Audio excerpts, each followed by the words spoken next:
Let's go to Jagersfontein in the Free State now, where a search for 3 missing people continues.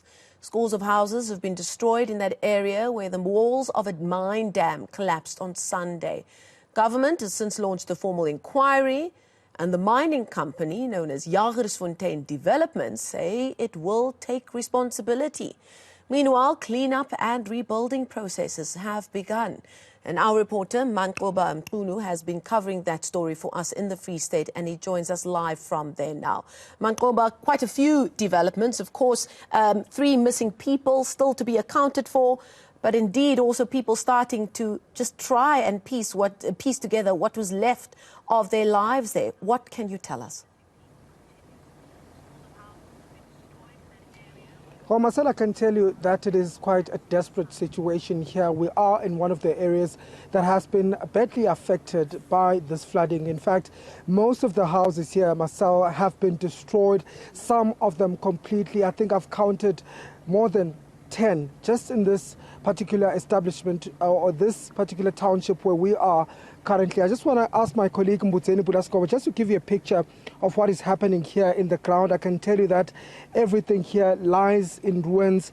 People's houses have been destroyed, and some of them still covered in sludge, which is quite visible. And we've seen community members here trying desperately to salvage the little that's left, whatever they can get from their houses. But what's making it quite difficult, though, is the sludge that is still here, because many of them are saying that, the minute they enter the house, this is what they are met with, the sludge. And at this point, they're not sure whether it is, toxic in any way or it is dangerous in any way. But I want to bring in one community member who's just here also, just trying to, salvage what is left in the house. Nompumelelo Likoto, thank you very much for your time, Siswam. I know it's quite difficult. This is the first time that you're also coming back here, like many people that we've spoken to see what has happened here. It doesn't look good. It doesn't look good. It's heartbreaking because we grew up in this house. I have 3 siblings that we grew up together, and we have nothing left, not even pictures. We don't have anything. So we don't know where to from here. So we are hoping we're going to get help very soon, because the older people are used to stay at their private places. They're used for their space. Now they have to go to some relatives. Others are gone to Bloemfontein. So it's very heartbreaking. It's very heartbreaking, really, really. We don't know.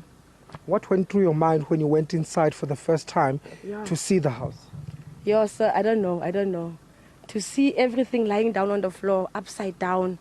There's nothing you can rescue from here. There's nothing you can take and you say you're going to wash it or fix it. There's nothing. Everything is under mud. You can see, even I'm coming from my room, and you can see where the mud ended. So it's sad. It's sad. Have you been able, though, to salvage anything from the house? No, it's just a few clothes for my mom and dad, and nothing else. Nothing else. I just came in, I got out empty-handed. And I mean, in terms of responsibility, of course, you know that as residents you've been complaining about this dam. What do you want to see happen? We want to see, I think it must close down, because now, see, and we have even people that lost their lives. We don't know. My uncle who's staying at the corner there, he's not found yet. So I think it must be closed, because it just brought damage. We lost people, we lost houses. My dad's 2 cars are still at the back. So I think it must be closed. What do you want to see in terms of accountability? Do you think that you've spoken about the mine shutting down, but do you think that people should be arrested as well? I think so, because they knew about that dam. You can't build a dam that high until when? Because they were only putting sand on it until when? So they have to take responsibility for that. Yeah. That's all I can say. Okay, well, thank you for speaking to us. There is Nompumelelo Likoto, who is one of the residents here. I want to bring in another resident here who's also, one of the survivors. In fact, she tells me that when this all happened, she was, in fact, in a vehicle at the time. So I know it's going to be hard for you to try and walk in the sludge. So don't really come into the sludge, but let's see if we can turn this way perhaps and speak to you. We're going to do a 360 Siswam this way, just so that we can speak to you properly away from the sludge. Siswam, you were telling me earlier on that you actually had a lucky escape. Re ne re le lucky hampe, ne re tshuwile, re sa tsebe na re tla etsa jwang. Ha seretse sena se ntse se nka koloi, re sa tsebe na re tla fella kae. But Modimo la ba le rona, a nka koloi, ya thiwa ke sefate, ya ba e trapped mono. Ne re se re bona ka mokgwa go hlokaetseng ka teng. And sis, how much did you lose in this disaster? Yo re lositse koloi, di finisher di ngata ntate. Finisher ka e gona kaofela ha iyo.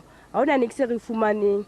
Le koloi yona e lost ene re trepile ka hara yona ntate.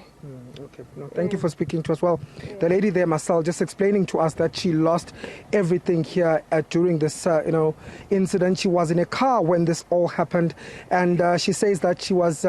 The car was washed away by that sludge, but they managed to escape and they managed to get to safety. So that just gives you a picture of, the devastation that has happened here in this community. I was hoping that perhaps my colleague can show you, really the extent inside the house, the destruction that has occurred inside these houses. I can tell you that it's quite bad. We're walking in this sludge. Some of it has dried down. Some of it is still wet.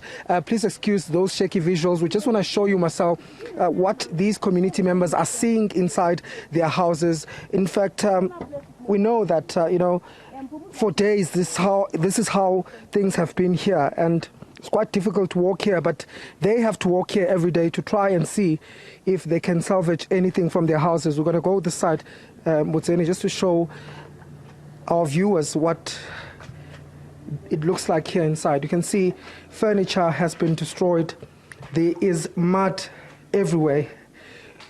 You can just tell the devastation that occurred here in these houses. Livelihoods have been destroyed, and of course community members are desperately looking for answers, and they're saying that they've been warning the mine against this and warning that this could possibly happen, and now it has finally happened. So this is what these community members are saying. They now have to deal with the aftermath of the flooding that has taken place here.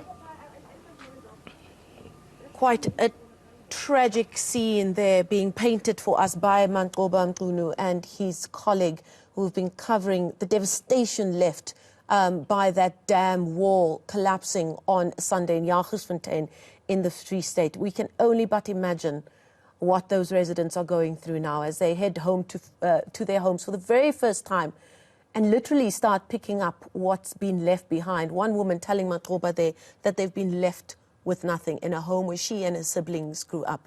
A really, really tragic set of events for numerous families and numerous homes in Jagersfontein. Manqoba will continue to bring us their stories.